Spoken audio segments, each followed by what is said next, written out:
Haleluya. Ya, kita telah terima tubuh dan darah Yesus. Kita percaya kita hidup dalam kemenangan. Karena hanya dengan darah Yesus iblis dikalahkan. Amin saudara. Ya. Pada hari ini kita belajar, ya. Coba klik firman Tuhan. Hari ini kita belajar dengan judul firman Tuhan mengenai memahami nubuatan akhir zaman. Kita selalu berkhotbah tentang akhir zaman, ya. Bukan akhir bulan, ya. Akhir bulan gak punya gajian, gak punya uang, mengeluh, ya kan? Enggak, kita akan berkata akhir zaman. Judulnya adalah Hamas melawan Israel, versus Israel war di dalam biblical perspektif, ya. Kita hari ini belajar pelajaran tema yang khusus mengenai peperangan antara Israel dan Hamas yang sedang terjadi ya bulan lalu dan sekarang masih terjadi. Diawali tanggal 7 Oktober yang lalu, ya kan? Banyak orang ya dunia ini mengatakan perang Hamas dan Israel itu karena berebutan teritori, berebutan tanah Palestina. Israel mau mencaplok Palestina dan Hamas melawan, ya kan? Ada lagi yang mengatakan bahwa ini karena politik, karena ini ada teritori. Banyak sekali alasan-alasan yang membuat mereka berperang.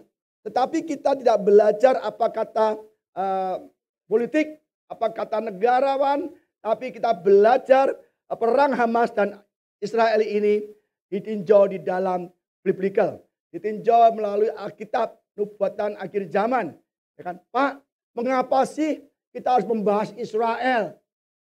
Bahaslah Indonesia apapun, ya kan? Ngapain sih bahas perang-perang Hamas Israel? Saudara, buku kita ini, Alkitab ini, ya, dari Kejadian sampai Wahyu, semuanya tentang Yahudi. Semuanya tentang Israel. Janji-janji Tuhan, nubuatan Tuhan, semua yang di sini tercatat semua untuk orang Yahudi. Memang untuk kita semua keselamatan. Tapi melalui bangsa Israel, melalui bangsa Yahudi. Di semua buku ini semua tentang Israel dan bangsa Yahudi. Dan secara jelas sekali Bapak kita di surga memberikan juru selamat di mana? Israel, bukan di Jakarta. Di Israel. Dari bangsa mana? Yahudi, bukan bangsa Indonesia. Ya, jadi Allah Bapa kita memberikan juru selamat datang ke Israel. Yesus orang apa? Indonesia. Bukan, Yesus dia orang Yahudi. Yesus datang di Israel.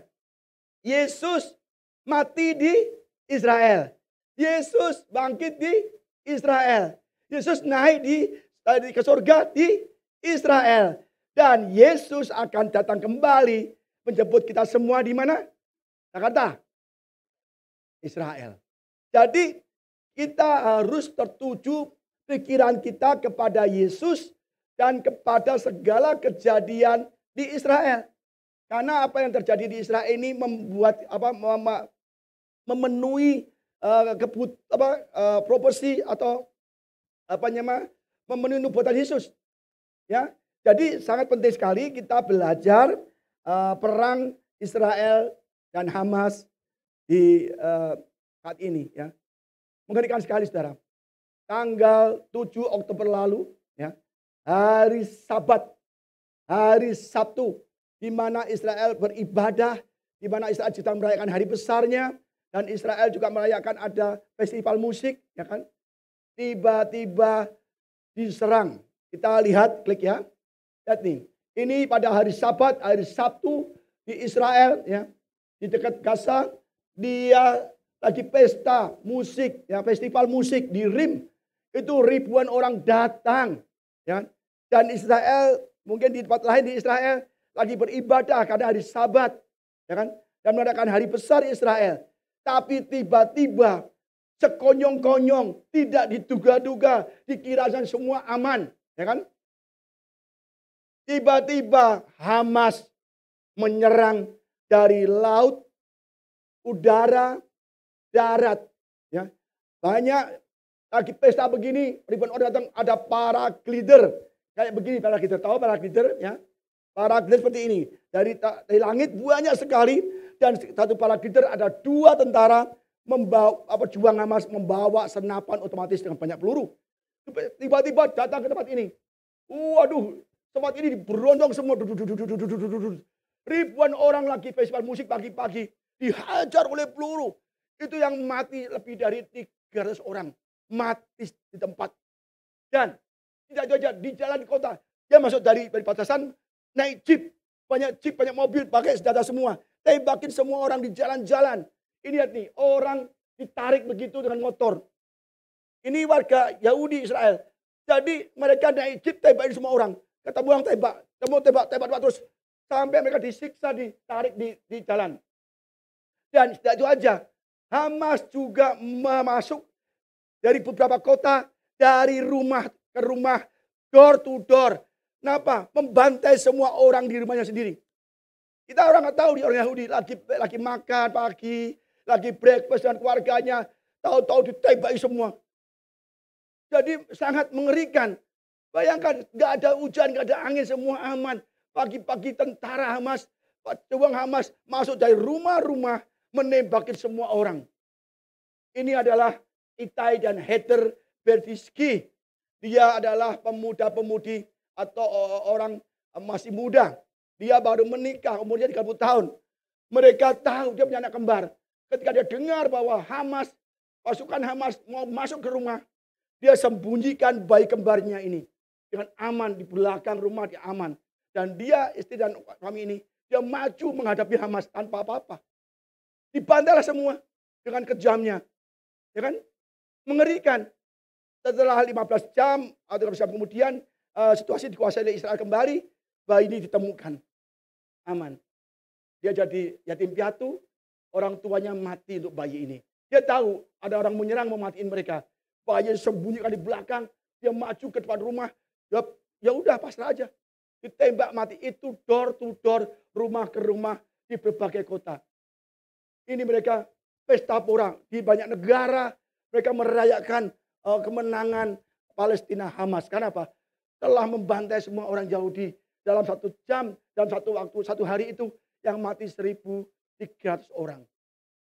Dibantai secara mengerikan oleh pasukan Hamas. Dan itu terjadi mendadak sekali. Israel diserang mendadak oleh pasukan Hamas secara kejam. Hari ini kita belajar ya, yang ada hubungannya dengan Alkitab, kita tinjau dari Alkitab. Siapa sih Hamas? Kita lihat saudara. Siapakah Hamas? Hamas adalah grup militan Islam, garis keras. Ya. Akan oleh Amerika, oleh negara Barat, Hamas dicap sebagai teroris, ditetapkan sebagai teroris. Ya. Dan ia menguasai jalur Gaza, yang didirikan oleh tahun 87 oleh Imam Sheikh Ahmed Yassin. Ya. Dan dia semua ini adalah disuplai, didanai oleh Iran. Ya. Dan Hamas ini didirikan tahun 87 tadi. Ya. Dan dia tujuannya satu adalah untuk membinasakan Yahudi. Gila ada saudara. Mengerikan. Ya, Hamas itu ya. The name of Hamas translated from Arabic means enthusiasm, zeal atau fighting spirit. Di dalam bahasa Arabnya, Hamas artinya seal, strength spirit, kekuatan untuk berperang, ya kan? Tapi ada kata Hamas di dalam bahasa Ibrani.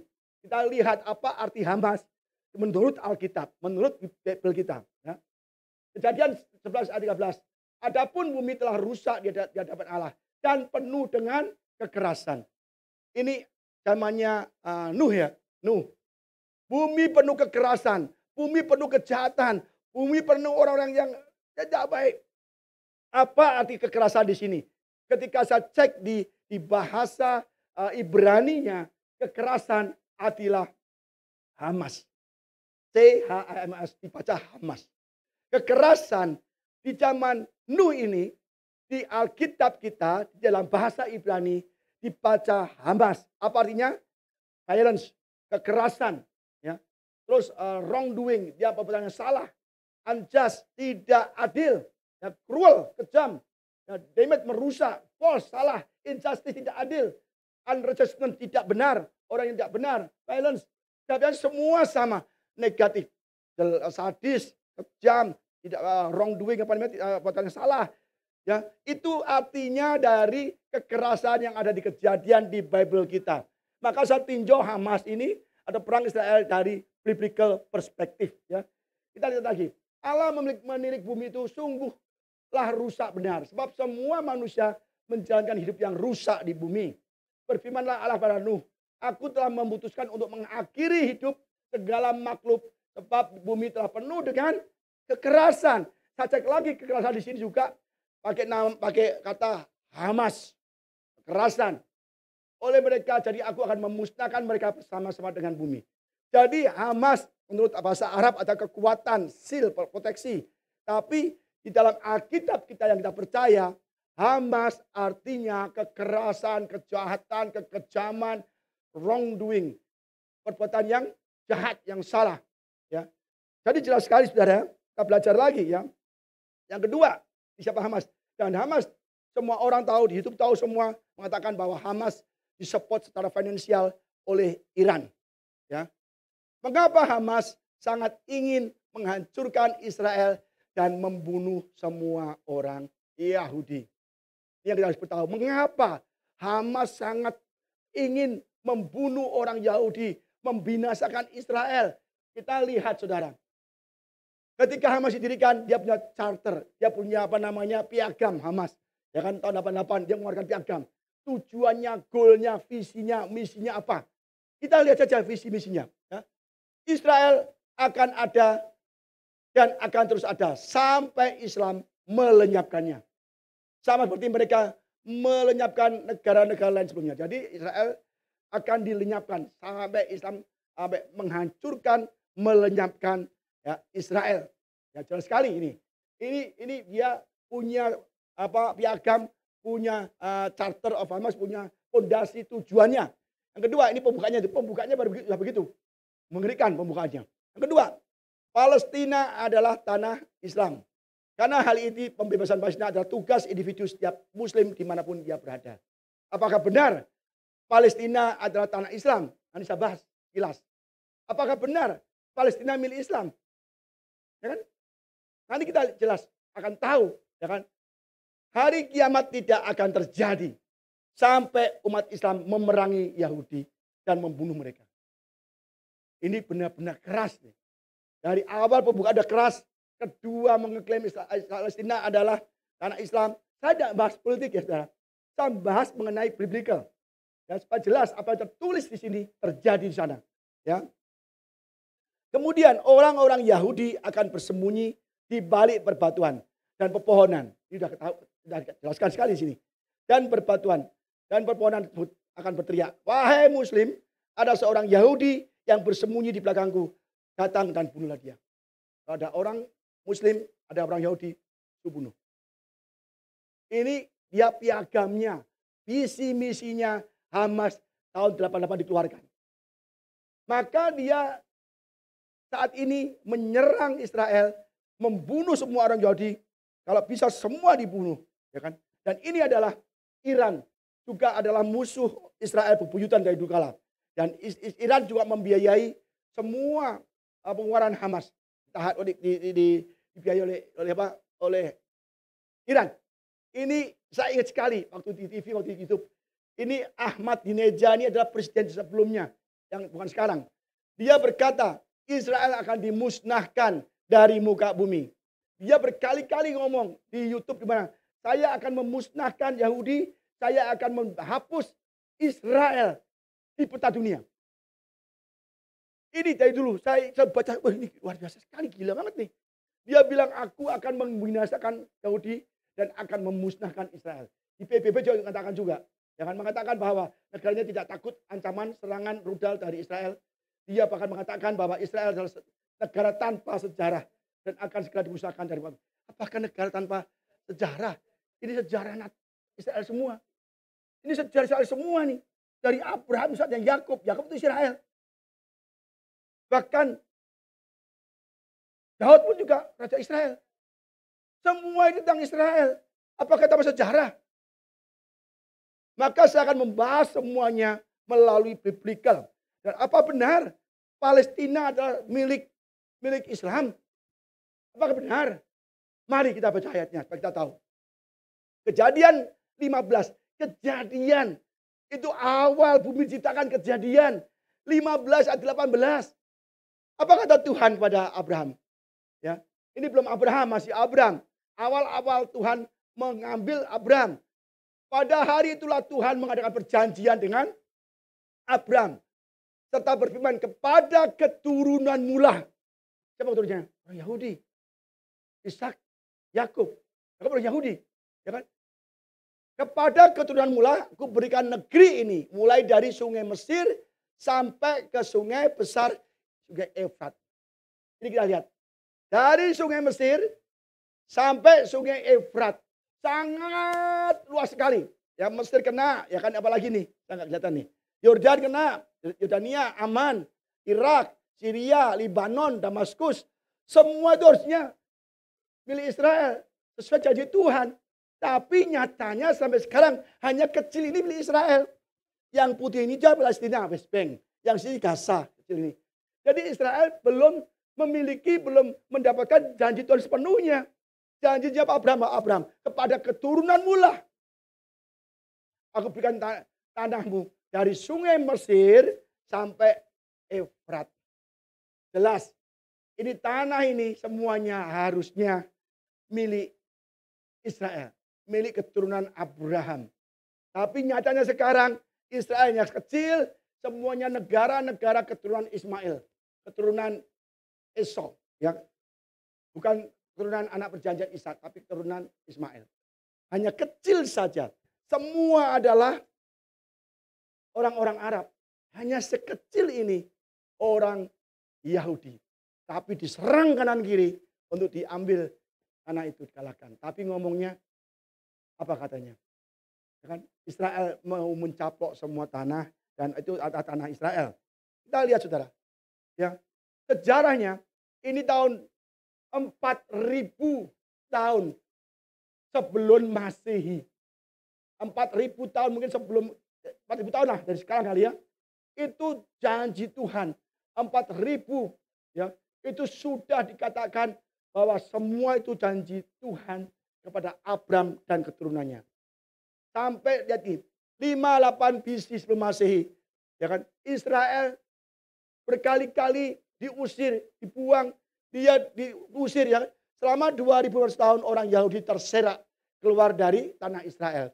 Israel dikuasai Babilonia, ya kan? Diusir semua, ya kan? Dibuang kan? Terus media Persia diserang oleh Israel, keluar dari negaranya. Yunani, Romawi, ketika diserang Romawi, ya kan? Jadi semua orang sudah berserak ke seluruh dunia. Tapi ada sebagian bangsa Yahudi yang tetap tinggal.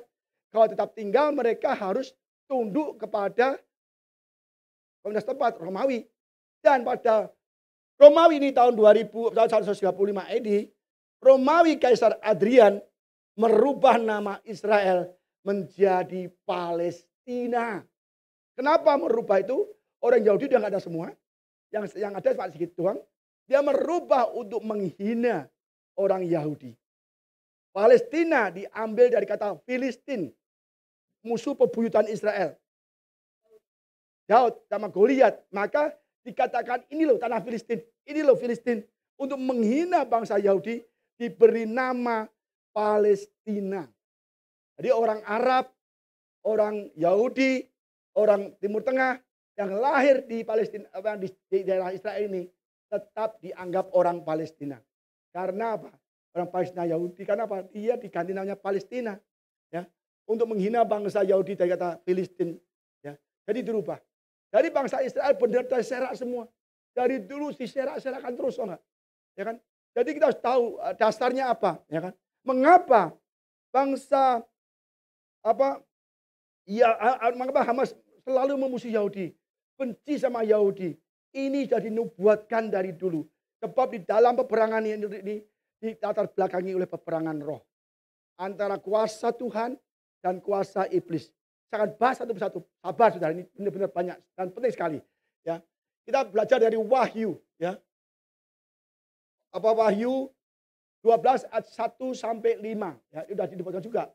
Maka tampaklah suatu tanda besar di langit, di kosmos, di kosmik, di alam supranatural kita. Seorang perempuan berselubung matahari dengan bulan di bawah kakinya dan sebuah mahkota dari 12 bintang di atas kepalanya. Ia sedang mengandung dan dalam keluhannya dan penderitaannya tidak melahirkan, ia berteriak kesakitan. Ya. Maka tampaklah suatu tanda yang di langit, lihatlah seekor naga merah padam yang besar, berkepala 7, bertanduk 10, ya kan? Dan di atas kepalanya ada 7 mahkota dan ekornya menyeret sepertiga apa saudara? Dari bintang-bintang di langit dan melemparkannya ke atas dan ke atas bumi. Dan naga itu berdiri di depan perempuan yang hendak melahirkan itu untuk menelan anaknya. Segera sesudah perempuan itu melahirkan, maka ia melahirkan seorang anak laki-laki yang akan mengembalakan semua bangsa dengan besi. Tiba-tiba anaknya dirampas dan dilahirkan kepada Allah dan tatanya. Semua bangsa akan digembalakan. Ini mengacu pada Millennium Kingdom.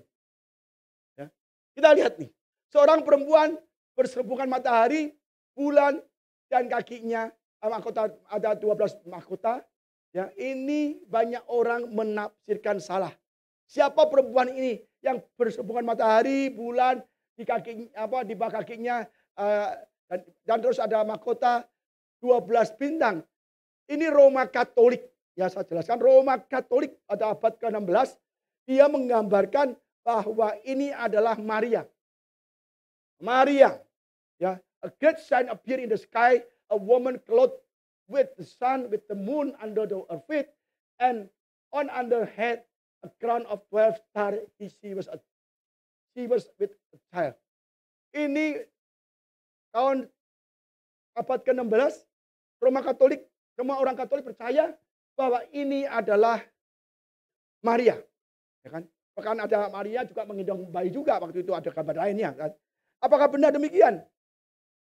Kita lihat siapa perempuan, siapa yang berhubungan matahari, bulan, dan di sepanjang Bible ini hanya ada satu pasal atau ayat yang menjelaskan hal ini.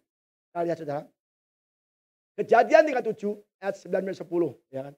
Lalu ia memimpikan pula mimpi yang lain. Diceritakanlah kepada saudara-saudaranya, ini Yusuf. Ya, Yusuf anak siapa? Yakub. Yakub anak Ishak, Ishak anak Abraham, ya kan? Aku bermimpi pula tampak matahari, bulan, dan 11 bintang sujud menyembah padaku. Setelah hal itu diceritakan oleh ayah dan saudara-saudaranya, maka ia tegur oleh ayahnya, mimpi apa mimpimu itu? Masakan aku, ya kan, Yakub kan, dan ibumu serta saudara-saudaramu sujud menyembah kepadamu sampai ke tanah. Yusuf mimpi 2 kali, satu berkas-berkas gandum, yang 11 gandum menyembah gandum dia, yang 12. Dan ini juga bintang-bintang, ya kan, matahari, bulan, matahari itu adalah Yakub, ya kan, bulan adalah istrinya, dan 11 bintang adalah saudara-saudaranya. Bintang yang ke-12 adalah Yusuf. Dan ini semua adalah tentang Israel. Abraham, ya kan, belum ada Israel. Dia belum Israel. Ishak juga belum Israel. Yakub Israel. Anaknya Yusuf. Dan ini mengacu kepada bangsa Israel. Bangsa Yahudi. Jadi yang menerangkan ada bulan, bintang, 11 bintang, ada 12 bintang. Dan matahari itu adalah menerangkan hal ini. Untuk menerangkan bahwa ini adalah Israel. Dan perempuan yang hamil itu adalah Israel. Ya, adalah melambangkan Israel. Matahari, bulan, bintang itu adalah Israel. Yang kedua, siapa anak yang dikandung di dalam perempuan yang hamil itu? Itu adalah Yesus. Bahwa Yesus lahir dari Israel. Yesus dari orang Yahudi, dari Israel. Jadi kita harus tahu saudara. Dan makanya naga atau iblis ingin memakan, mendevour atau menelan anak yang dikandung itu. Supaya anak itu tidak jadi raja yang memimpin dengan gada. Dari bangsa-bangsa gada besi. Yesus nanti akan hadir dari Israel. Dia akan memimpin negara kerajaan 1000 tahun dengan gada dan besi. Tapi iblis sudah dihancurkan semua. Nah untuk mencegah itu maka iblis ingin memakan, ingin menghancurkan, untuk menghalangi, mencegah lahirnya Yesus. Ya, ini kita belajar ya dari awal supaya kita tahu maksudnya apa, ya kan? Ini Israel sudah merdeka tahun 48. Ya, jadi dari tahun tadi Bapak 500 BC sampai 48 ini sekitar 2500 tahun Israel tidak punya negara, tidak punya bangsa. Tetapi ketika tahun 48 ini dia dipersatukan lagi kembali untuk merdeka, ya kan? Jadi katakan, ya kan? Dikatakan di Civil War ya transform into a conflict between Israel and Arab states dan bangsa-bangsa Arab, ya kan? Israel declaration independent. Jadi begitu Israel merdeka tanggal berapa? 14 Mei 48, tanggal 15-nya lagi merdeka diserang oleh negara-negara Arab. Ini Israel semuanya dikepung karena di sekeliling Israel adalah negara-negara Arab. Diperangi. Tapi Israel menang. Tahun Yom Kippur 73 diperangi lagi oleh 5-6 negara lagi.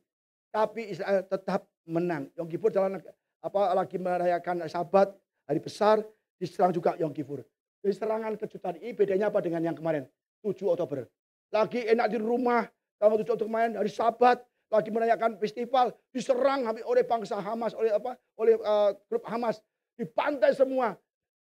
Sama terjadi di perang Yom Kippur. Lagi aman-amannya semua baik diserang sampai dada oleh negara-negara Arab. Jadi dari dulu memang negara Israel memang mau dipantai. Mau dihabiskan. Ya kan? Jadi saudara, kita lihat mengapa Hamas ingin menghancurkan Israel, membunuh orang Yahudi. Ya, kita belajar. Kita belajar. Ada contoh-contoh konkret ya di Alkitab Jangan Lama dan Baru. Mengapa mengapa Israel dan orang Yahudi akan dihancurkan? Kita lihat ya. Pertama, ya kan? Kejadian 3:15, aku akan mengadakan permusuhan. Tuhan berkata kepada ular atau si iblis, aku akan mengadakan permusuhan antara engkau dan perempuan ini, antara keturunanmu dan keturunannya. Keturunannya meremukkan kepalamu dan engkau akan meremukkan tumitnya. Keturunanmu ya. The seed would bruise the serpent atau setan in the head. Jadi jelas sekali ini dikatakan Tuhan berkata pada setan, pada iblis. Keturunannya, keturunan Hawa akan meremukkan kepalamu. Ya kan? Artinya Yesus akan mengalahkan iblis, akan mengalahkan si naga. Maka dari sejak itu iblis memakai banyak orang untuk menggagalkan rencana Allah. Menggagalkan mengalahkan iblis, menggagalkan rencana Allah untuk dikalahkan. Jadi iblis gila nih, kepalaku mau dihancurkan, kacaku mau dihancurkan, iblis gak mau terima. Akhirnya tahu iblis belajar. Oh, keturunan ini siapa nih? The seed siapa nih? Oh, Habel. Habel ada dan Habel anak 2, Habel dan Kain. Yang mana nih? Kau mungkin Kain keturunannya Kain dibunuh aja. Enggak. Setan tahu Habel ada keturunan yang akan menurunkan Yesus. The seed adalah Habel. Maka lihat nih Kejadian 4 ayat 6-8. Firman Tuhan pada Kain. Mengapa hatimu panas dan mukamu muram? Ini sudah mulai iri kan? Apakah mukamu tidak akan berseri jika engkau berbuat baik? Jelas sekali bahwa dia selalu gak berbuat baik, wrongdoing. Ya, Hamas, wrongdoing. Ya, tetapi jika engkau tidak berbuat baik, dosa sudah mengintip segala dosa. Setan, iblis sudah mengintip. Ya. Sama aja dosa setan kan? Di depan pintu, ia sangat menggoda engkau, tapi engkau harus berkuasa atasnya. Kata Kain dan Habel adiknya, marilah kita pergi ke padang. Jika mereka ada di padang, tiba-tiba Kain memukul Habel, adiknya lalu membunuhnya. Ya, dan sekali.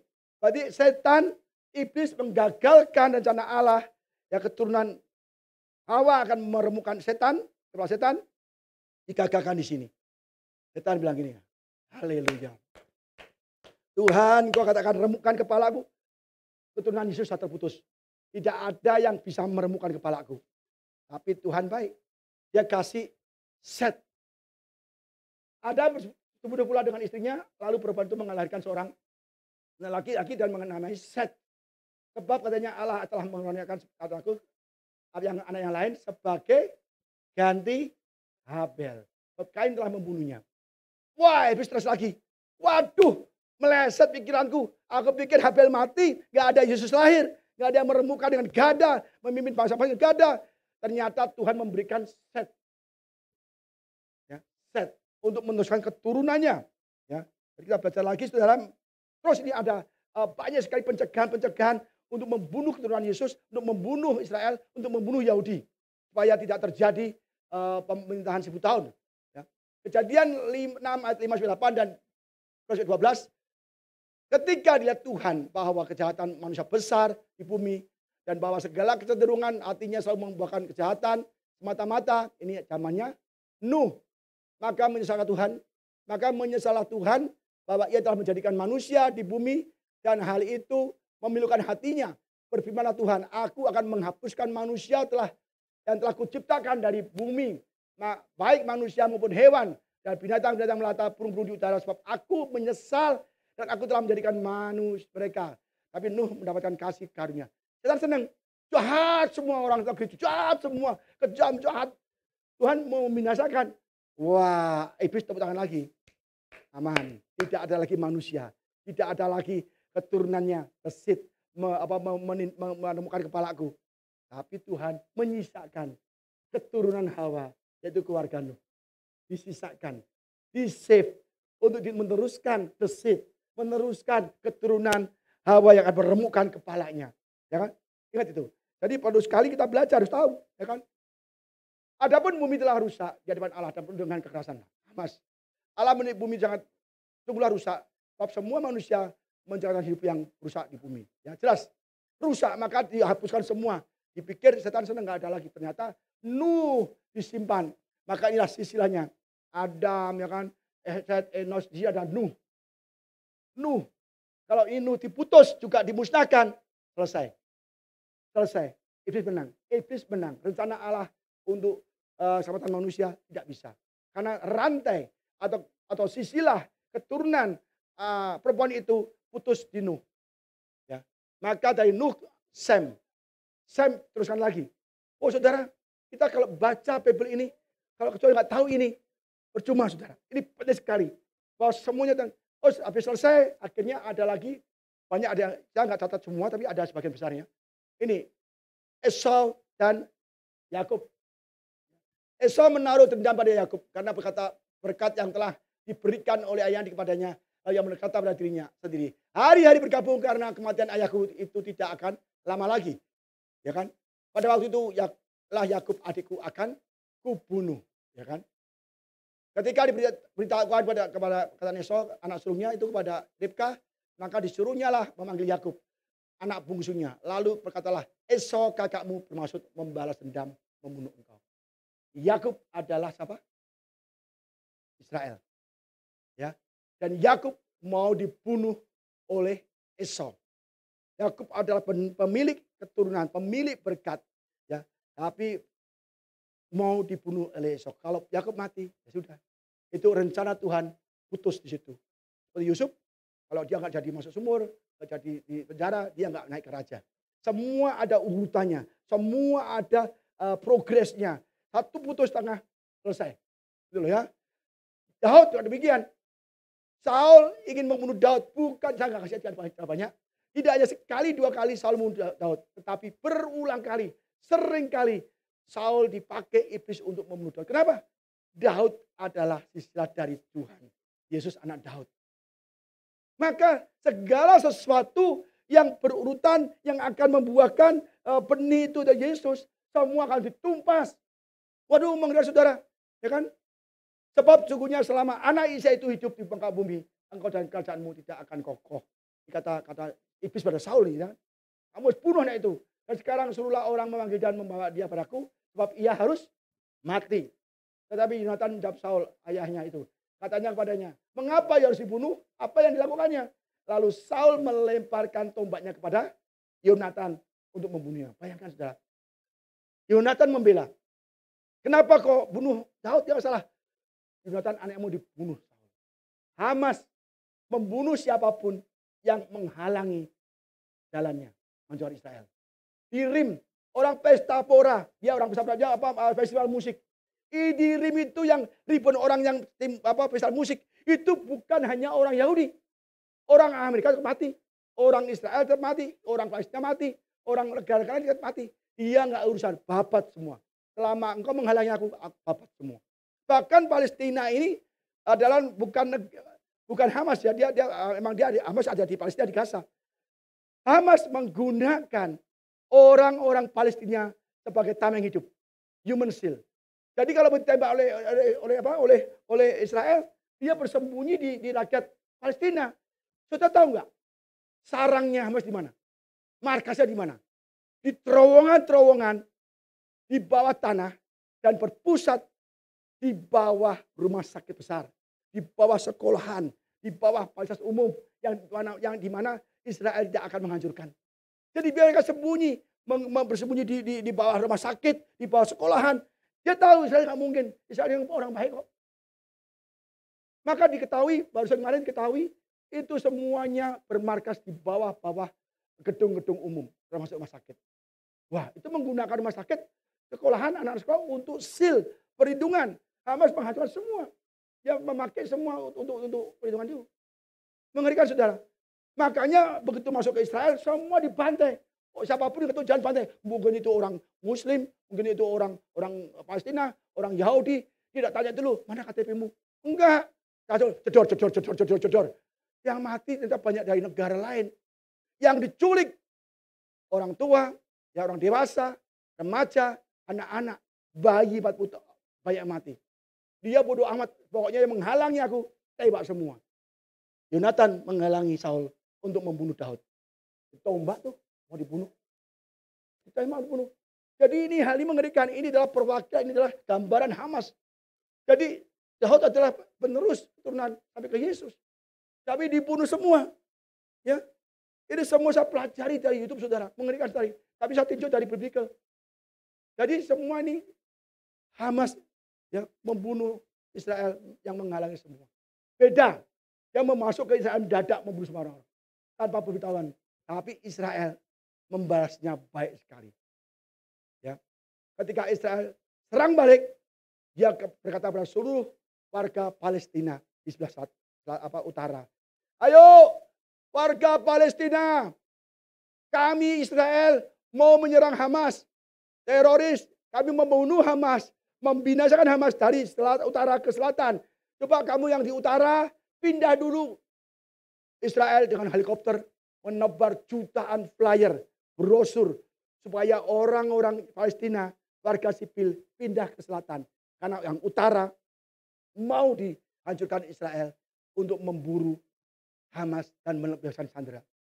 Mana ada negara perang begitu. Pergi dulu ya, kita mau menyerang nih. Pergi dulu, aku mau nggak majukan ini. Aku mau menyerang, pergi dulu. Nggak ada, Israel doang. Lain sama Hamas, datang langsung, dador. Bantai semua seenaknya. Jelas sekali kan? Jadi jelas sekali. Akhirnya ada bom, ada rudal nyasar ke rumah sakit. Apa kata Hamas? Israel yang ngebom. Israel bisa ngebom gimana? Oh, orang harus pergi dulu supaya nggak kena perang, nggak kena rudal. Ayo pindah dulu. Masa yang ngebom Israel? Ternyata Israel pinter. Ada ditangkap percakapan antara Hamas dan pimpinan Palestina. Mengatakan, bom kita nyasar. Rudal kita nyasar di rumah sakit. Nah itu ditangkap oleh Israel, disebarkan di seluruh dunia. Ternyata salah satu rudalnya Hamas nyasar ke rumah sakit. Langsung Israel yang ngebom. Israel yang ngerudal. Tapi Israel punya catatan lengkap. Dan perkataannya ternyata dari petinggi Hamas ke petinggi Palestina, elit militan. Ya, udah dia nyasar. Itu loh. Makanya orang yang dosa, iblis selalu menyalahkan orang lain. Itu loh perempuan yang berikan aku, yang bikin aku makan buah. Itu loh ular. Semua demikian semua, menyalahkan yang lain. Ya jelas sekali saudara ya. Ini kita harus belajar yang jelas supaya kita tahu mengapa Hamas menyerang Israel. Ya. Zaman Esther. Ya. Ketika Haman melihat bahwa Mordekai tidak berlutut dan sujud kepadanya, maka sangat panaslah hatinya. Haman jahat, sangat jahat, kejam. Tetapi ia menganggap dirinya selalu hina untuk membunuh hanya Mordekai saja. Karena orang telah memberitahukan padanya kebangsaan Mordekai, itu orang Yahudi. Jadi Haman mencari ikhtiar memunahkan semua orang Yahudi. Itu bangsa Mordekai di seluruh kerajaan Ahasveros. Ya. Jelas sekali ya. Jadi zaman Esther pun iblis memakai Haman yang jahat, gila hormat, serakah, cinta uang. Dipakai oleh iblis untuk membinasakan semua orang Yahudi. Kalau sampai ini berhasil, Yesus juga lahir. Kalau sampai itu tidak terjadi, rencana Tuhan, rencana Allah itu gagal. Tapi Tuhan selalu punya rencana sampai selesai. Apa yang dikatakan, apa yang difirmankan, apa yang dijanjikan pasti tergenapi. Ya. Esther, katakan, jawab Esther, penganiaya dan musuh itu adalah Haman, orang jahat itu. Maka Haman pun tersangka takutan dan di depan raja. Jadi di zaman Esther seluruh orang Yahudi itu mau dibantai habis-habisan. Salahnya apa? Dia serakah, dia benci sama orang Yahudi, dia sangat benci sama orang Yahudi. Nggak bisa lah orang Yahudi kan kesukaan Tuhan. Mau dibantai gimana? Ya kan? Tapi setan memakai orang, memakai bangsa, memakai raja, memakai pembesar-pembesar selalu memusnahkan orang Yahudi. Ini adalah contoh lagi. Musa. Ya. Quran 1 ayat 15-17. Firaun membunuh bayi laki-laki.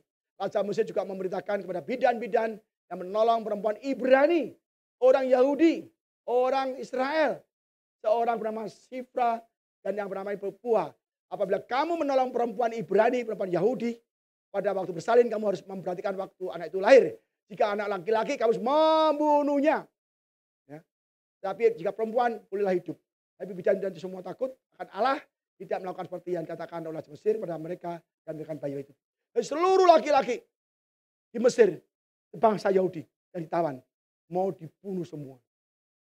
Ya, jadi jelas sekali, setan selalu berkali-kali ingin menghancurkan orang Yahudi, ingin membunuh Yahudi.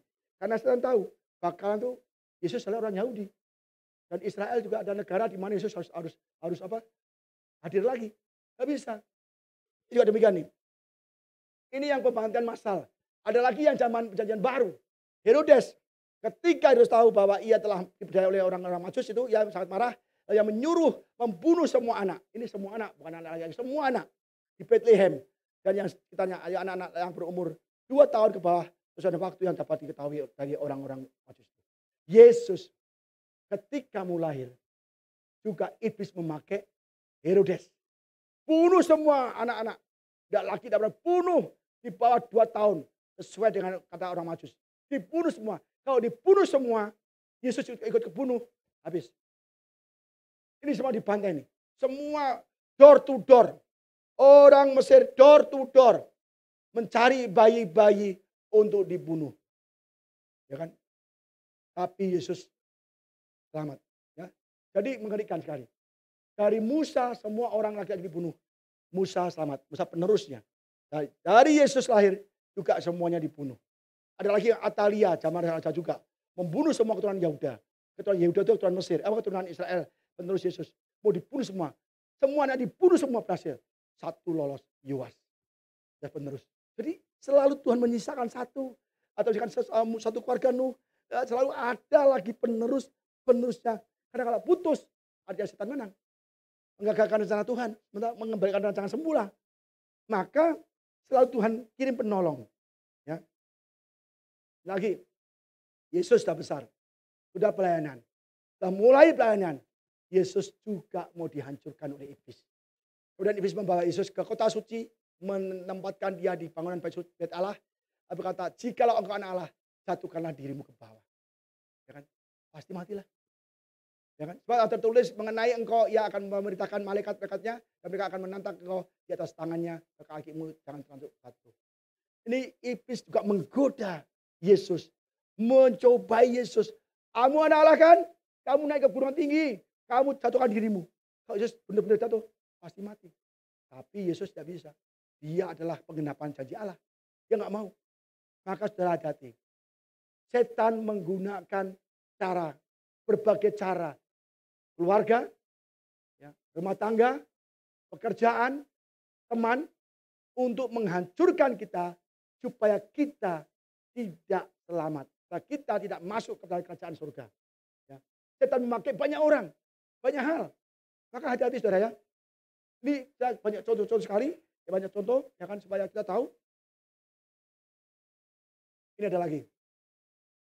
Yesus, ya kan, berkali-kali mau dibunuh. Ia datang ke Nazaret, dia dibesarkan menurut kebiasaannya dari Sabat, ia masuk ke rumah ibadat, lalu berdiri hendak membaca dari Alkitab. Ya, Yesus baca Alkitab tuh ya. Yesus baca Alkitab. Kalau kita enggak, kita hebat loh. Yesus aja baca Alkitab loh. Kita enggak pernah baca Alkitab. Apakah kita lebih hebat dari Yesus kali ya? Aduh, Yesus baca Alkitab. Kita nggak baca Alkitab. Aduh saudara, baca Alkitab ya. Kita aja yang banyak dosa, yang hatinya tuh mudah diserang iblis, dicoba iblis. Kita nggak baca Alkitab. Yesus juga diserang iblis. Satukan dirimu ke bawah. Roti jadi batu jadi roti. Digoda Yesus terus, diserang Yesus terus. Orang-orang Farisi, dia baca Alkitab loh, doa loh. Doa pagi-pagi benar loh. Kita Pak, pagi-pagi benar saya lagi mimpi indah loh Pak.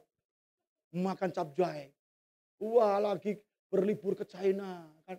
Libur ke mana, ke Amerika. Yesus doa. Kita biar Yesus yang doa, saya yang tidur saja gitu ya. Ya kan? Kita bisa-bisanya pagi-pagi benar nggak pernah berdoa. Pak saya doa 3 kali Pak. Waktu makan. Pagi, siang, malam. Doa makan. Saudara Yesus berdoa. Yesus baca Alkitab. Aduh saudara.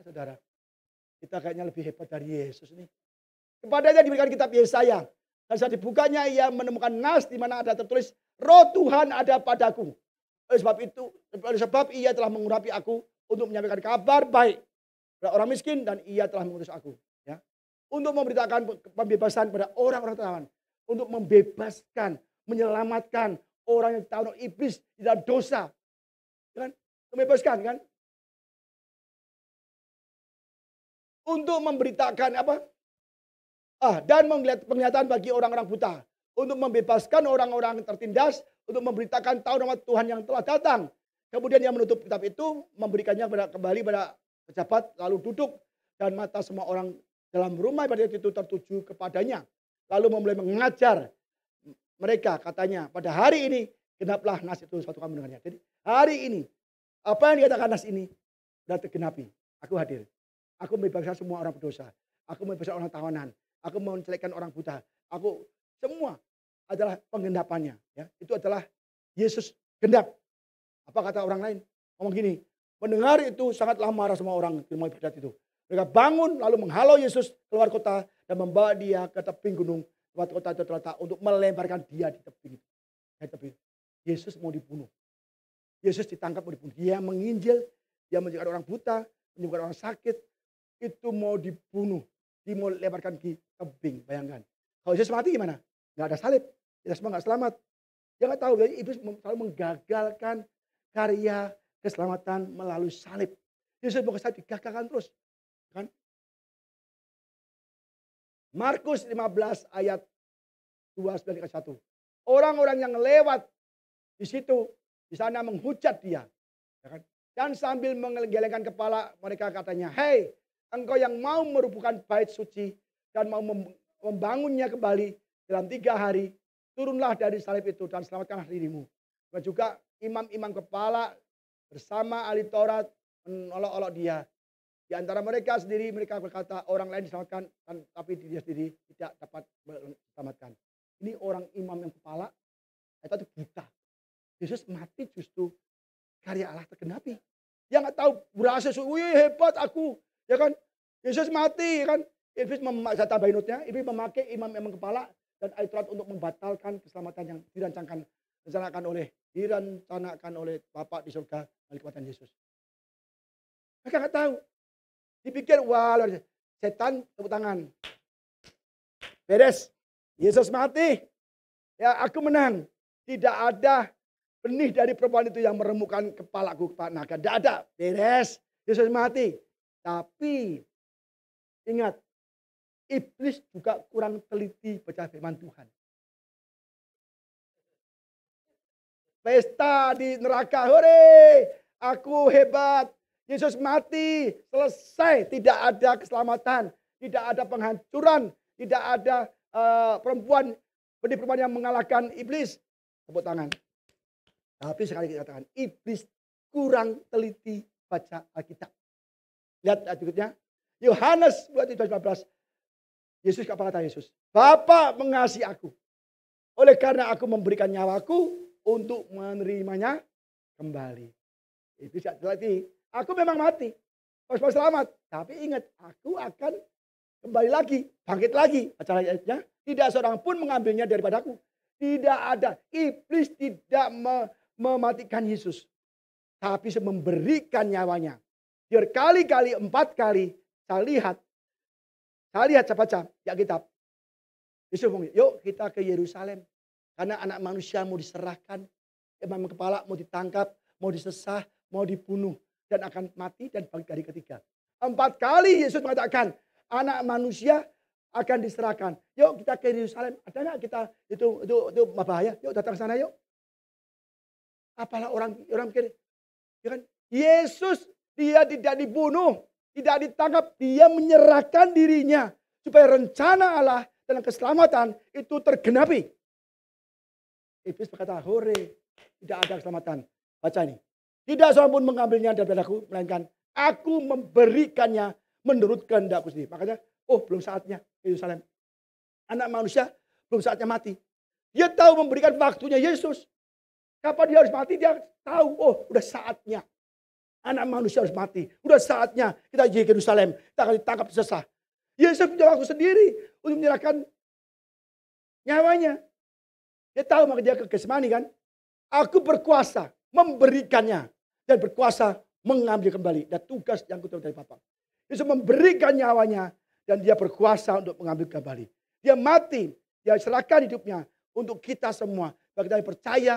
Kita dapat diselamatkan. Maka hanya Yesus adalah juru selamat dunia. Yesus juru selamat manusia. Tidak ada orang yang mati bagi dunia. Tidak ada orang yang mati bagi siapapun. Tidak ada. Hanya Yesus. Ya, amin saudara. Dia mati dan dia akan bangkit. Kalau dia mati lupa bangkit. Kita semua nggak bangkit. Gagal. Maka setan bilang, waduh bener nih. Yesus bangkit nih. Langsung surga. Apa neraka. Stres lagi. Ternyata gagal nih.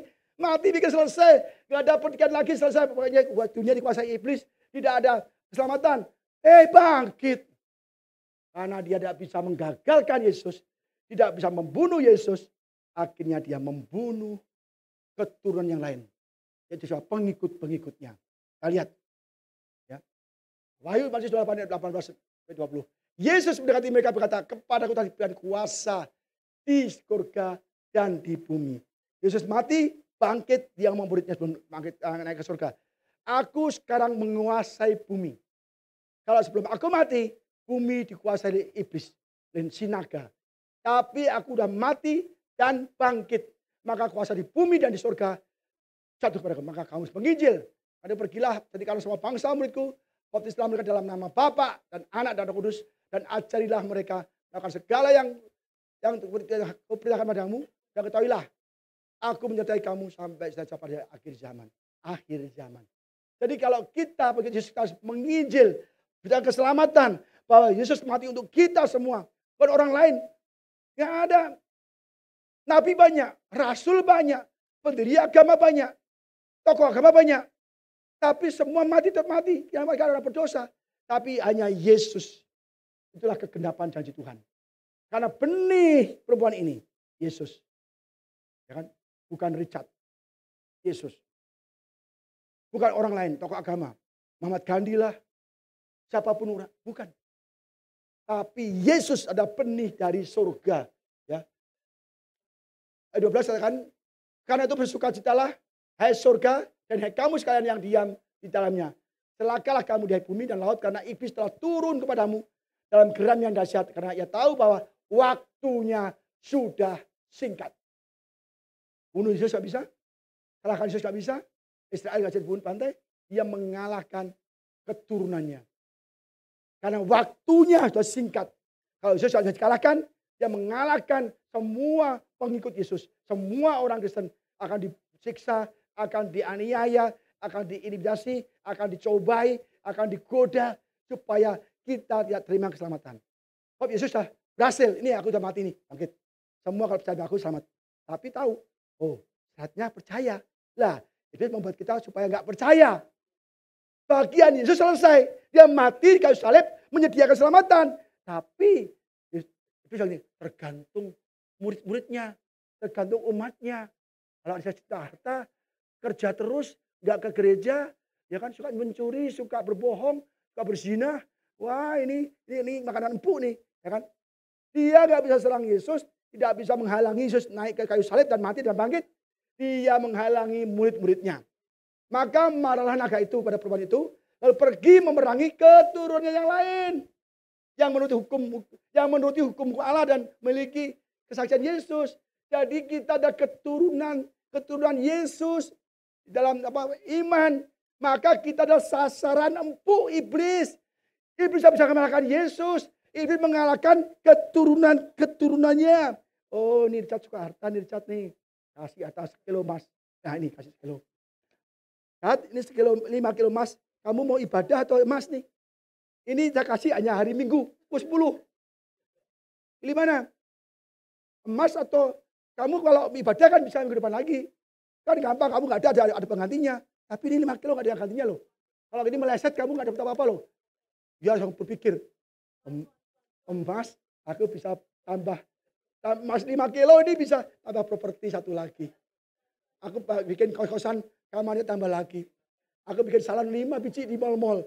Aku bikin salon, Richard Salon, ya kan? Di mall-mall, ya kan? Gereja sekali, ibadah, paruki. Ibadah ntar aja. Minggu masih banyak. Tapi emas, kalau kamu nggak putuskan, lewat. Bingung, ya kan? Bingung nggak, saudara? Bingung. Iblis pinter. Kita cari harta, kejar uang, kejar kekayaan. Dia tahu. Ya kan? Bingung nggak, saudara? Jangankan emas. Pelayanan di jadwal aja. Hari sama hari H. Dapat lebih baik. Ditinggal kok. Kejadian sering begini, sering. Natal udah latihan seminggu. Tahu-tahu pemusiknya waktu hari H loh. Kok lain semua? Apa menjelma? Drum, bass, gitar, keyboard. Loh, kan yang latihan orang lain. Latihan seminggu, udah lagunya kasih lagu. Latihan. Hari H, pas jam H juga. Loh, kok lain? Apa kamu udah operasi plastik ya? Apa operasi plastik dari Jepang kamu? Masih berubah? Apa kamu udah berubah bentuk? Ternyata dengar-dengar, Pak mereka main di Taman Anggrek. Mall, gereja yang sama. Gereja yang lain, jam yang sama. Polusnya lebih besar.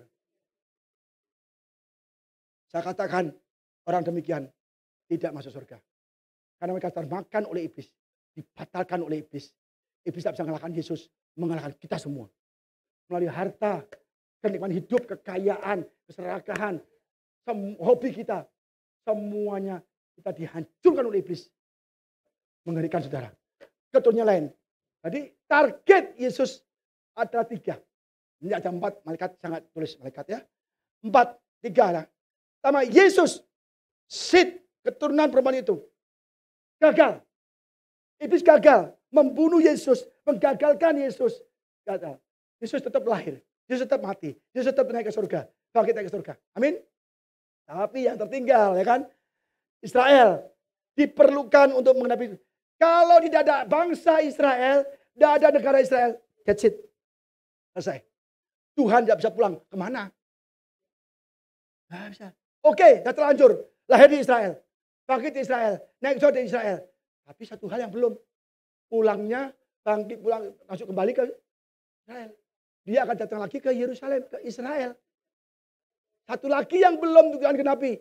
Datangnya kembali di Israel. Dan untuk datang kembali, Yesus diperlukan bangsa atau negara yang sudah dibuatkan sejak Tuhan berjanji. Yaitu Israel. Dari Daud, dari Abraham, Israel. Jadi kalau nggak ada Israel, saya katakan tidak ada kedatangan Yesus. Maka Hamas, Iran, Sampai saya mati pun saya akan bunuh Yahudi. Saya akan hapus Israel dari peta dunia. Kalau nggak ada peta dunia dan tidak secara ofisial Israel ada, maka Yesus tidak boleh ke Bukit Sion. Tidak bisa datang lagi. Dan tidak bisa ada lagi Millennium Kingdom. Karena Kingdom adanya di Yerusalem baru. Bukan baru, bukan. Yerusalem baru. Yesus akan datang untuk 10 tahun di Yerusalem dengan gada tadi rod apa besi, gada besi. Maka iblis mencegah, ya kan? Apa caranya? Israel harus munah. Israel harus dibenci. Makanya kali-kali Iran mengatakan dan Hamas, Israel harus dihapus dari peta dunia. Ngeri kan saudara? Terus terang. Akhirnya apa? Yang ketiga, target iblis adalah apa? Pengikut Yesus. Orang Kristen ini. Orang Kristen di Mesir, dia disembelih. Kamu percaya Yesus? Baris. Ini disembelih satu-satu. Percaya Yesus gak? Bukan ada orang yang bukan orang Kristen. Dia lihat temennya orang Kristen semua. Wih, gila nih orang Kristen. Dia mau mati bagi Yesus. Sampai mau. Orang gak percaya Yesus. Jadi percaya juga. Kamu gak? Saya mau. Kenapa saya mau mati? Saat iman orang Kristen. Dia mau mati bagi Yesus. Saya mau mati juga. Gila. Dan sampai sekarang orang Yahudi orang Yahudi selalu mau dibunuh oleh Hamas, dibunuh oleh Iran, dibunuh oleh Hizbullah, oleh Lebanon. Semua banyak sekali negara-negara di sekitar Israel, ya keturunan Esau, keturunan Ismail itu mau membunuh Yahudi. Ya, ini saya pelajari Alkitab ini, karena semuanya sudah ada di Alkitab. Gila saudara, maka saudara kalau asal baca nggak tahu itu semua, aduh, wow, ternyata, ya kan? Maka kita baca Alkitab, ya. Kita orang Kristen sasaran dari iblis. Mungkin kita nggak dibunuh secara fisik, kita digoda secara ekonomi, secara kesehatan. Emasnya berapa Pak? 5 kilo loh. 5 kilo itu 5 miliar loh. 5 miliar itu banyak, bisa kerja gimana? Mendingan aku gak ibadah sekali. Aku cancel pelayanan. Ini emas ya. Susah. Saudara kok imannya gak kuat. Jangankan emas 5 kilo. Beda ngopek pun saudara pergi yuk. Beda nopek lah. Beda 200 ribu aja saudara pergi. Di HOC. Di sana lebih tinggi 200 ribu. Udah dijanji. Udah tinggal aja lah. Nggak 200 ribu. Saudara sedang dimakan oleh iblis. Saudara sedang kalah oleh iblis. Maka peranan kita bukan melawan dada dan daging. Adalah senjata Allah. Kita punya senjata Allah untuk melawan iblis. Amin. Kita udah belajar nih. Apa aja? Ada senjata Allah. Lupa semua. Aduh. Saya akan khotbah satu judul 5 kali. Enggak lupa. Ya saudara. Kita punya pedang. Apa pedang roh? Firman Tuhan. Kita punya ketopong keselamatan. Firman Tuhan. Semua Tuhan. Bisa iman. Firman Tuhan. Jadi kita harus benar-benar tahu saudara. Jangan lupa terus kita maunya seenak sendiri selamat tapi gak mau ada effort, gak ada mau pengorbanan. Maunya seenak sendiri gak bisa saudara ya. Jadi kita adalah musuh terakhir kita adalah apa namanya orang putus Kristus akan dihancurkan. Ya, kita akan dikenai pembunuhan, disiksa ini ya saudara. Ya. Yohanes 4 ayat 22. Kamu menyembah apa yang tidak kamu kenal. Kami menyembah apa yang kami kenal. Yang sebab keselamatan datang dari bangsa apa? Yahudi. Kalau tidak ada bangsa Yahudi, tidak ada keselamatan. Tidak ada bangsa Israel, Yesus tidak kembali lagi. Ya. Kejadian 27 ya. Ayat 9. Bangsa-bangsa akan takut padamu, Yakub, dan suku-suku bangsa akan sujud padamu. Jadilah Tuhan atas mereka saudaramu dan anak-anak ibumu dan sujud padamu. Siapa yang mengutuk engkau, terkutuklah ia. Karena memberkati engkau, diberkatilah dia. Orang-orang yang memusuhi orang Yahudi, orang-orang yang memusuhi bangsa Israel, itu akan dikutuk. Termasuk zamannya siapa? Bileam mengutuk Israel. Tidak bisa. Apa yang diberkati Tuhan akan diberkati Tuhan. Jangan kutuk manusia. Maka sekali-kali kita jangan ikut-ikutan orang dunia. Mengutuk Israel. Jangan ikut-ikutan. Karena kalau kita mengutuk Israel, kita akan terkutuk. Ya, ingat itu. Ya kan? Karena di dalam peperangan ini ada 2 kuasa. Roh jahat dan iblis dan Tuhan. Ya lihat nih. Sudut pandang Alkitab. Sudut pandang Alkitab. Iblis dalang dari peperangan Hamas melawan Israel. Karena keselamatan datangnya dari bangsa Yahudi dan Israel. Jadi ini perang. Ya kan? Yesus itu, jadi Hamas itu dipengaruhi oleh kuasa kegelapan. Iblis evil, Hamas evil, wrongdoing, violent, cruel. Ya kan? Jadi Hamas dipakai iblis untuk berperang melawan Israel. Makanya selalu ingin menghancurkan orang Yahudi. Iblis yang menghancurkan kita. Dia datang untuk mencuri, membunuh, dan membinasakan. Tapi Yesus datang supaya mereka mempunyai hidup. Yesus datang ke Gadara. Gadara ini siapa yang menguasai? Orang gila ini. Iblis. Iblis menyurupi, merasuki orang di Gadara.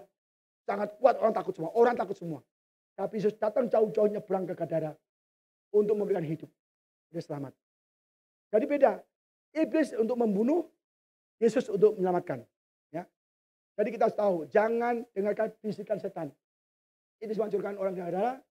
Yesus datang untuk memberikan hidup dan keselamatan. Ya, jadi kita harus jangan mau dibisik-bisikin. Ya ini Mas tuh, Kang Do, ini ada closing. Multi level.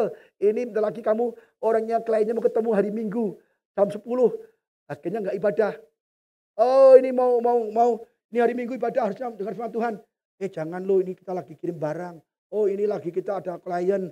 Oh ini ada acara khusus supaya kita dapat berkat. Oh jangan. Kita dibisiki oleh iblis. Supaya kita nggak ke gereja. Supaya kita nggak ibadah.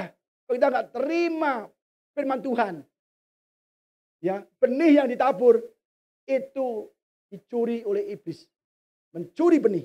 Supaya kita nggak tumbuh benih firman Tuhan. Ya, lagi selesai, tenang aja. Kita slide ke-17. 41 lagi, ya mungkin 2 jam lagi sudah ya. Penting itu. Zaman modern, dari tahun berapa? 33 sampai 45. Israel, Yahudi dibantai habis-habisan. 9 juta bangsa Yahudi dibantai 6 juta. Mana ada dari sejarah kitab 6 juta dibantai. Ada di zamannya sekarang. Dari 1933 sampai 45. Dibantai, dibunuh semua oleh Hitler. Hitler, ya kan? Apa? Hitler dia dipakai oleh iblis membunuh semua orang Yahudi. Tapi yang kebunuh 6 juta, masih sisa 3 juta. Ini dia bikin parit, bikin lubang tinggi jauh. Orang Yahudi jedar. Ini suruh jongkok di depan lubang, selokan, tembak jedar. Udah jatuh semua, diuruk. Ini lubang kayak pembuangan sampah. Ini orang Yahudi semua. Zaman Holocaust, Hitler. Bayangkan, semua orang dikumpulkan. Ya, dimasukkan ke ruang gas, digas beracun. Ada yang di lapangan, digali lubang besar. Suruh baris itu, jedar. Ini terjadi waktu ISIS. Saya lihat di YouTube, ISIS demikian juga. Orang di baris, di lubang, tembak jedar. Ini semua ada pekerjaan iblis. Manusia benar gak kejam. Tapi iblis memakai manusia, memakai bangsa. Oknum-oknumnya tidak jahat. Manusia tidak jahat. Karena sudah ada keselamatan. Tapi dipakai iblis. Dan dia mengikuti apa kata iblis. Maka begitu kejamnya. 6 juta orang Yahudi dibantai, dibunuh kejam. Saudara. Dan itu terus berlangsung sampai sekarang. Sampai Hamas. Sampai ISIS. Ya kita belajar nih. Ya zaman ISIS juga Hamas. Lihat nih. Di zaman ISIS dan ke Hamas. Anak-anak dilatih untuk berperang. Anak remaja umur 7 tahun, 10 tahun, ya kan, dipakai senjata untuk berperang. Mengerikan sekali, saudara. Saya dulu waktu zamannya ISIS, saya lihat anak-anak pakai senapan, pakai apa namanya, senjata tajam, semua untuk orang Yahudi. Jadi ini udah berlangsung dari dulu dan memang bangsa Israel mau dihapuskan. Lihat nih, following Hamas lead Palestinian Islamic Jihad open camp to train child soldier. Ini terjadi barusan. Jadi jelas sekali bahwa Hamas, ya, ini sudah bertahun-tahun lalu. Hamas di camp-camp itu melatih semua remaja, anak-anak menjadi pejuang-pejuang bagi mereka. Menjadi soldier, tentara-tentara yang siap membunuh orang Yahudi. yang siap menghancurkan Israel. Siap menghapus Israel dari muka bumi. Jelas sekali karena apa? Tujuan Hamas adalah membunuh semua orang Yahudi, menghapus Israel dari muka bumi. Ini ada quote-quote yang saya ambil dari internet. Bukan saya mengarang. Saya quote dari internet. Ya. Apa kata anak-anak mereka? Ya, apa kata anak-anak mereka? Ya. We have to fight against them and make war. Anak-anak berkata, aku harus berperang melawan mereka. Mereka apa? Yahudi, Israel, anak-anak bayangkan. Ya. Kedua, we have to constantly step them, drive over them, and shoot them. Anak-anak remaja di Hamas dididik untuk membenci orang Yahudi.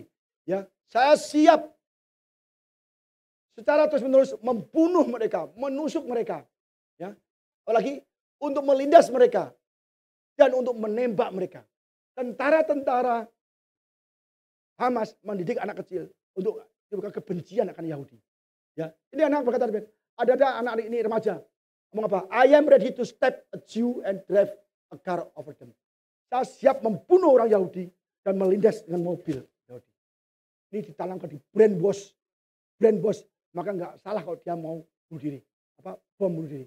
Karena dari kecil dari brainwash untuk membenci orang Yahudi.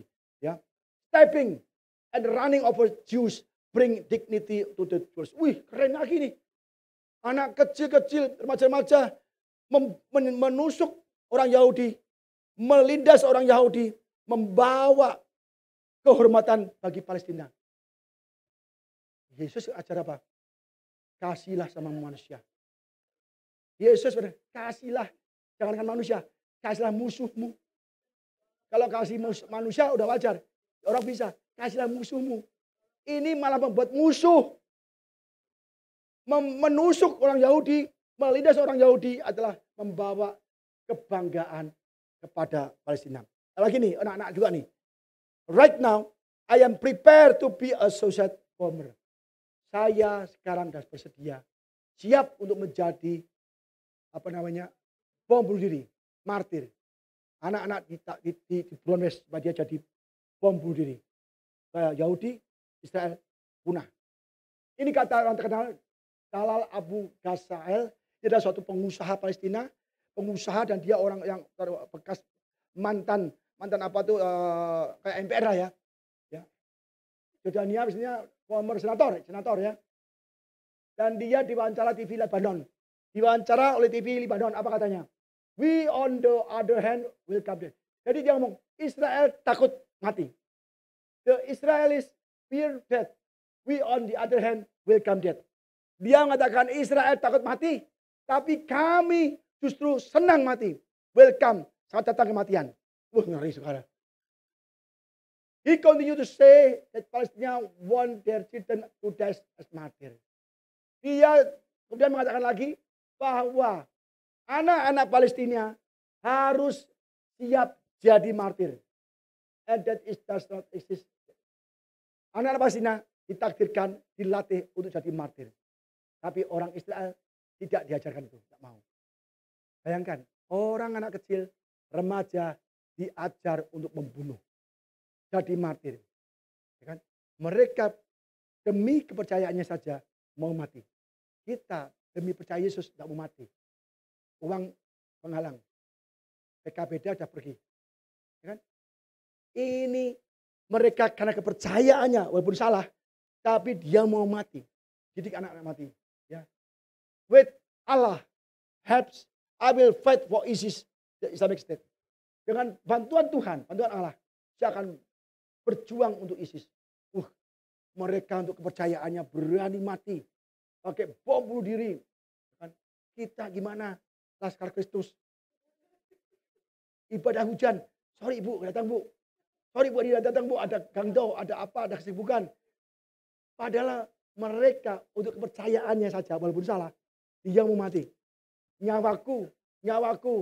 Kita orang Kristen, hidupku untuk Tuhan. Aduh, pret.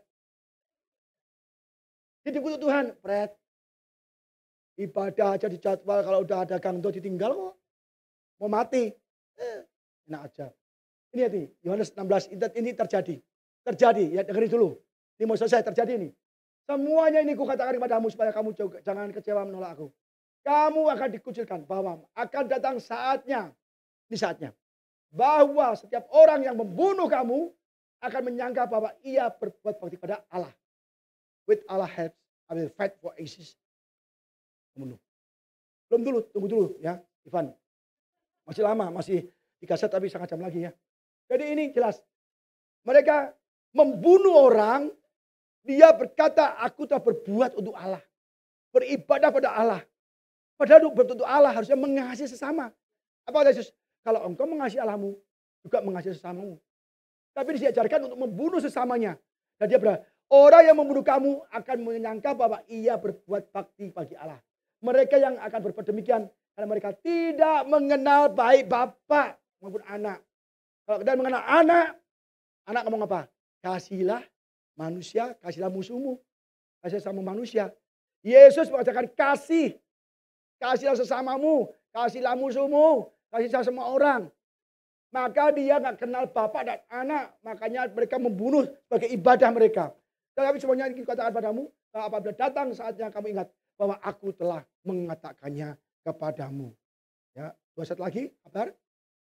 Ini, kita harus tahu bahwa hari-hari jahat ditanda Tuhan mau datang. Tuhan Yesus mau datang. Ya, Matius 16 ayat 27-28, sebab anak manusia akan datang dalam kemuliaan Bapaknya, diiringi malaikat-malaikatnya. Pada waktu itu ia akan membalas setiap orang menurut perbuatannya. Aku berkata kepadamu, sesungguhnya di antara orang yang hadir di sini ada yang tidak akan mati sebelum mereka melihat anak manusia datang sebagai raja dan kerajaannya. Yesus akan datang. Dia katakan, sesungguhnya di antara orang yang hadir di sini ada yang tidak akan mati sebelum mereka melihat anak manusia datang sebagai raja dan kerajaannya. Apa maksudnya itu? Ya kan? Tidak ada yang mati. Karena dibelajar. Israel bangkit merdeka 48. Satu angkatan itu adalah 70-80 tahun. Ya kita lihat ya. Pada waktu itu akan tampak tanda anak manusia di langit. Semua bangsa di bumi akan meratap dan mereka akan melihat anak manusia itu datang di atas awan-awan di langit. Dengan segala kekuasaan mulianya. Lalu ia akan menyuruh keluar malaikat-malaikatnya dengan meniup sangkakala yang dahsyat bunyinya. Mereka akan mengumpulkan orang-orang pilihannya. Yang untuk diangkat nih ya. Dari keempat penjuru bumi, dari ujung langit sampai ke ujung langit yang lain. Tariklah, ini perhatikan, tariklah pelajaran dari perumpamaan tentang pohon ara. Pohon ara ini adalah Israel. Ya. Kalau dia pohon pisang, Indonesia berarti. Pohon ara, ini Israel. Ya. Apabila ranting-rantingnya melembut dan mulai bertunas, kamu tahu bahwa musim panas sudah dekat. Dan juga kamu melihat semuanya itu, ketahuilah bahwa waktunya sudah dekat, sudah di ambang pintu. Kalau sudah tunas tumbuh, artinya bangsa sudah merdeka. Ya, walaupun tindas-tindas dia merdeka. Ya, waktunya sudah dekat. Aku berkata kepadamu, ulangi lagi nih. Sesungguhnya angkatan ini tidak akan berlalu sebelum semuanya itu terjadi. Langit dan bumi akan berlalu, tetapi perkataanku tidak akan berlalu. Angkatan ini tidak akan terjadi setelah merdeka. Angkatan di saat merdeka tidak akan berlalu. Yesus akan datang sebelum angkatan ini berlalu. Dia akan tetap hidup. Apa artinya? Satu angkatan adalah 70 tahun. Masa hidup kami 70 tahun. Dan jika kami kuat 80 tahun. Dan kebanggaannya adalah kesukaran, penderitaan, rohnya buru-buru dan kami melayang cepat. Hidup manusia 70 tahun. Hidup manusia adalah maksimal 80 tahun. Kalau 48 tambah 70 tahun berapa ya kira-kira ya? 2023. Kalau usia manusia 70 tahun 2023, sudah terjadi Yesus datang. Tapi di sini ada 80 tahun mungkin bisa. 2025. Jadi antara 2023 sampai 2025 angkatan ini belum berlalu. Tuhan sudah akan datang. Sangat-sangat dekat. Sebab angkatan ini tidak akan berlalu sebelum semua terjadi. Sebelum Yesus datang. Ternyata 70 tahun adalah saya tambahkan 48. Saya utang sendiri, saya belajar. Ternyata 2023 tahun ini harusnya datang. Menurut Daud kan. Tapi ternyata angkatan ini bisa 70, bisa 80 tahun. Berarti kita di tengah-tengah nih. 5 tahun jadi kita bisa 2023 ini sampai 2025 maksimal. Ya, maksimal. Itu Tuhan akan datang. Dari tahun ini sekarang sampai 2025. Tapi kita jangan Pak nanti coba pas terakhir saya Pak tahun 2025. Kalau datang nanti malam gimana? Kalau datang nanti besok, lusa, ke depan, jangan main-main loh. Jelas angkatan ini tidak akan berlalu. Satu angkatan 70 tahun atau 80 tahun. Kita harus segera. Ini jam merdeka sekarang 75 tahun Israel. Padahal sekarang tahun 2003 75 tahun. Padahal umur Indonesia 80 tahun. 80 tahun adalah tahun berapa? 5 tahun lagi. 5 tahun lagi dari sekarang. Jangan ambil maksimalnya, ambil minimalnya. Kita berjaga-jaga, bersiap-siap. Pak, bagaimana Pak untuk berjaga supaya kita selamat Pak? Kita lihat pelajaran. Yang terakhir ya ayatnya. Mazmur 90, 13-12.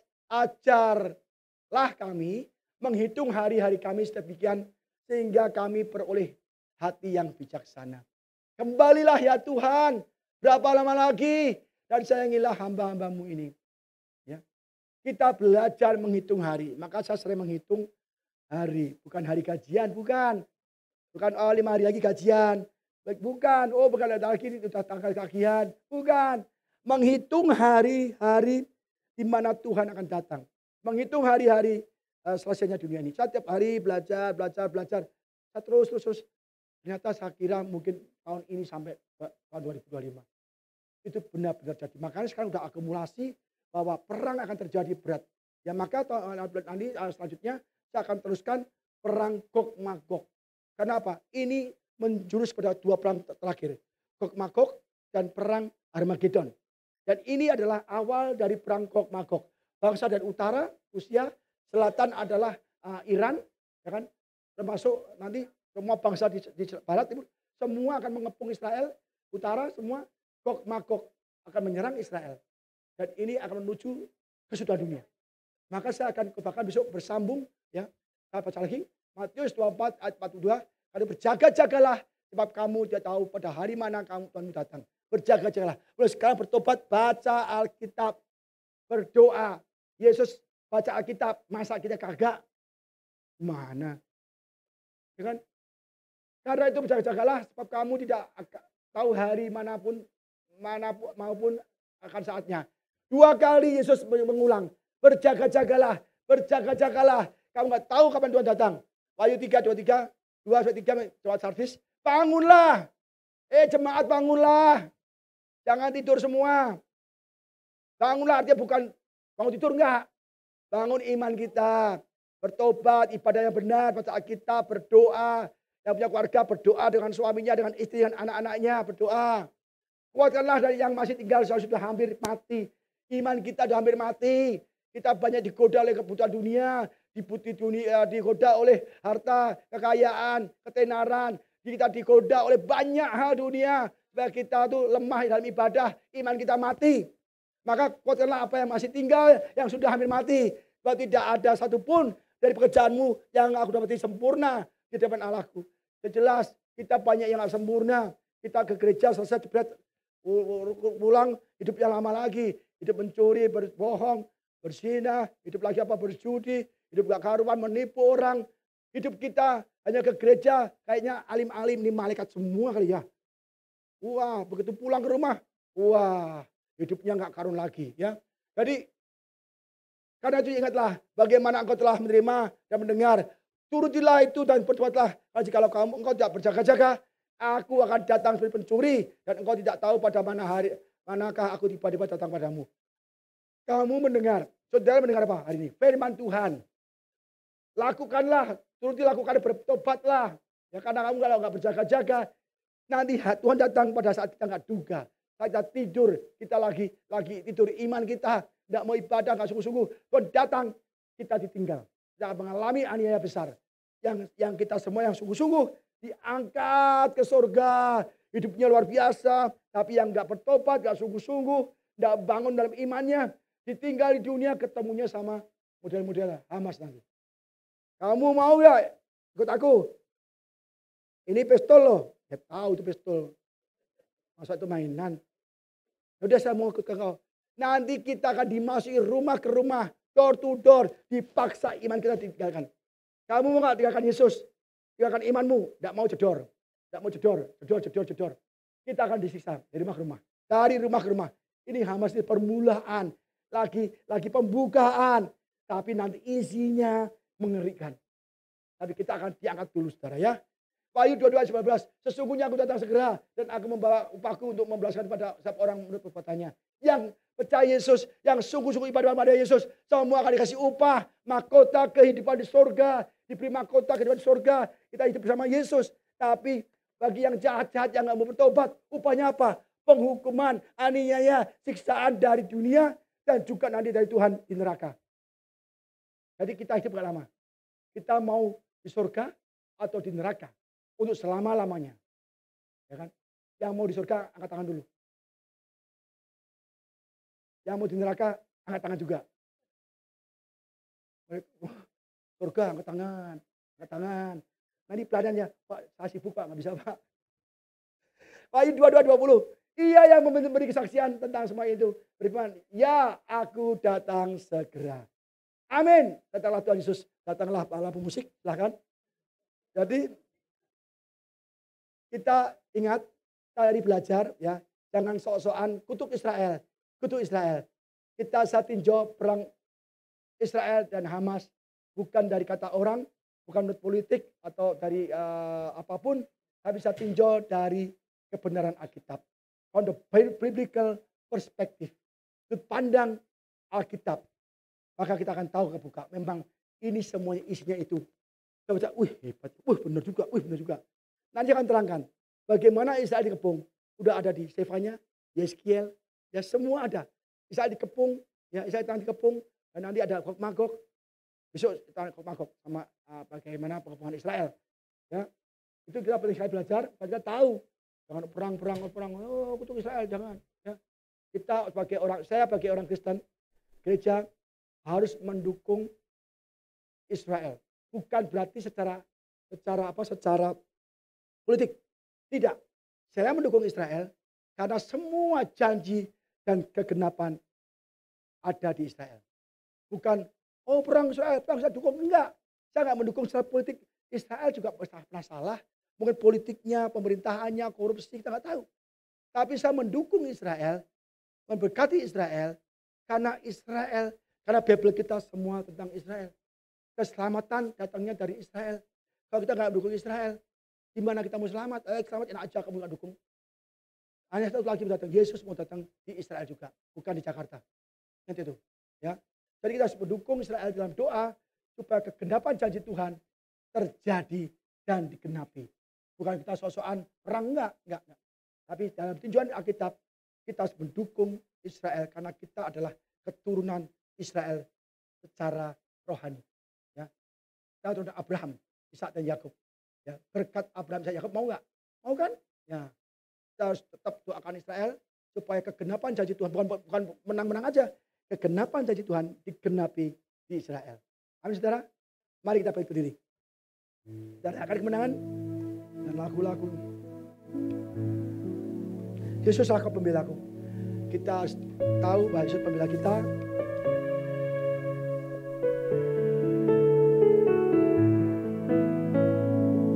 Hari ini kita belajar banyak ya saudara. Ini Daud adalah orang Israel. Daud adalah orang Israel. Musuh Palestina, musuh Hamas, ya kan? Daud orang Israel, dia kecil. Israel orang kecil, negara sangat kecil sekali dibanding negara sekitarnya, negara Arab. Semua besar tapi kecil. Tapi ingat, Daud juga kecil, musuh Goliat. Tapi Yesus adalah pembela yang akan memenangkan peperangan. Ya, dan kenapa kita menang peperangan? Kita memakai perangkat senjata Allah. Ya, perisai iman, ya, pedang roh, tombak keselamatan, kita pakai semua.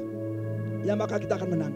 Dan kita nyanyikan ini dengan penuh kepercayaan bahwa Tuhan pembela kita. Amin. Yuk.